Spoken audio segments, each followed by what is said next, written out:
You filed your public records request, your FOIA request, and the government agency came back and said, nah, we ain't got nothing. Eh. Now, what do? This question came to me in the mailbag, actually from a student, someone who bought my public records mini course, and it's a good question. This person is having a particular time looking for records related to a possible 911 call. There's a bit of a twist, but I will give you a lot of good information to take away from this for whatever case you're working. And if you're struggling with maybe they're giving me what they're supposed to, maybe they're not, how do I know? The truth is you're never going to truly know if they're hiding something from you, and it's impossible to prove a negative. They'll never be able to prove to you that no, a 911 call was not made from that number. But let's take a look at this specific case. He says he's having trouble trying to prove that his father made a 911 call from a hospital. The police claim he did not. I did file a public records request that came up negative, but was also not given any real evidence from the police. State police claim he did not call 911 from his cell phone. Well, I'm not convinced that they're telling the truth. So I'd like to find out if he used his room phone, but he doesn't think the hospital is going to give him access to those records. Absolutely right. Hospital is not going to give him access to those records. Now, I'm not an attorney, so let's set aside lawsuits, let's set aside subpoenas, let's set aside discovery, and just talk from a public records point of view. The hospital records are not going to be public record unless it's a public hospital, and even then, the exemptions to public records regularly, routinely, and rightly so, protect things like medical information and things like that. You can make the argument that a call from the room phone or the call log is not confidential, not protected by, but nonetheless, patient confidentiality is in play there. I presume you're not going to get anything from the hospital, even if they are a quote-unquote public hospital. Now, here's the trick. Here's the thing. My experience, the police will not outright lie to you in a public records response. I just have not gotten that, and I have filed a lot of public records requests. I have found that they will be very specific in answering the question that you have or the request that you have. Let me just take a moment to say, look what's happening here. We want a guarantee from the police department or whatever government agency that we're going to get full and open records from them. And we want guarantees from other people, but we're not willing to make guarantees to ourselves.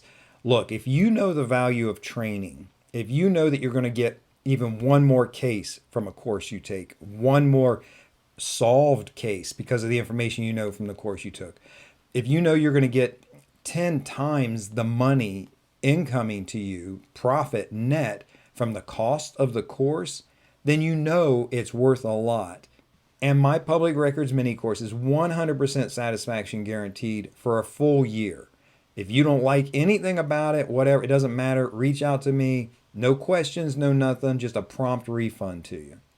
And here's the other thing. When you're talking to clients, potential clients, and you're hearing their problem, you know the information about getting public records. When you know the information in this course, your brain on the phone with them, that very first call, is already seeing, oh, okay, I could do this. I could reach out here. I could try that. And you're more likely to take the case. If you don't know how to do it, then you kind of like, well, let me refer you to somebody, or that's not something that we do here. And you just lose the money. So please keep that in mind. Do check out the 100% guaranteed public records mini course over at shadowanyone.com. So in this case, my student made a request for 911 calls to the police from that room phone. But consider this. What if the father was not the one that called the police? What if hospital security did or someone else did? So the police can say we have no record of a 911 call from that number. However, if you check on things like the hospital's main line number or the security number, you might come up with something. Now, rather than trying to be super specific and all the possible numbers, I would just turn it around. So you can make a request for all 911 calls related to and the hospital's address, for example. The other thing to consider, and this falls into that specific request, the call may not have been made to 911. It may have gone straight to the non-emergency line, Security does this all the time. They don't call 911 for every little thing.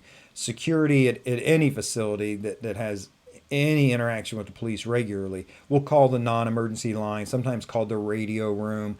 And so you need to request records for any calls to the police department from that particular phone number or associated with that address at that date and time. Now let's turn it around, and you are suspicious that they're withholding information from you. And this is just not my experience with public records requests. But if you are suspicious that they're hiding something from you, approach the problem from different angles. So now don't concentrate on that outgoing phone call or the phone call coming into the police. Look at and request police runs to that address and the date and time that you're interested in. You may think, oh, it's pretty easy for them to say, oh, we couldn't find this call. It was lost in the logs or the whatever it might be. But to conceal an entire police run where one or more officers is dispatched out there, and then consider all the other elements that are in play. There's body camera footage and written reports and all sorts of things. It becomes almost impossible to thoroughly cover up something like that. Last but not least, request the main air radio traffic for the police department that dispatches to that particular address, in this case, the hospital. Listen to the audio of the radio traffic during the time period you're interested in and see if you can hear anybody being dispatched. Again, compromising those records or cheating on those records is very difficult. Here's a little behind the scenes tip for you. A very easy way to get access to a lot of police departments' radio traffic is through the service broadcastify.com. They are known for broadcasting live streams, a short 90-second delay from different police departments. However, if you are a premium member, then you can get access to their archives that go back a year. Now, there's no sponsorship, there's no endorsement, there's no affiliate link. I use them. And so it's very easy sometimes if the places you're interested in are recorded in their archives to go back and snag that information. And if you think about it, that's being captured off the air through a scanner and recorded separately of anything the police department has access to. So even if they wanted to hide the run record, conceal the radio traffic, edit it out somehow, which is just not happening. But even if that was happening, Broadcastify has an archive of it that you can find that the police did not have access to. If you've made a public records request where you feel like you've come up against a bully or they're stonewalling you for information, then reach out to me if you'd like to. I will answer as many as I can. Not all of them will get responses, though, I can assure you of that. In the meantime, this is Larry Kaye with ShadowAnyone.com. Remember, do the right thing, even if it's the hard thing.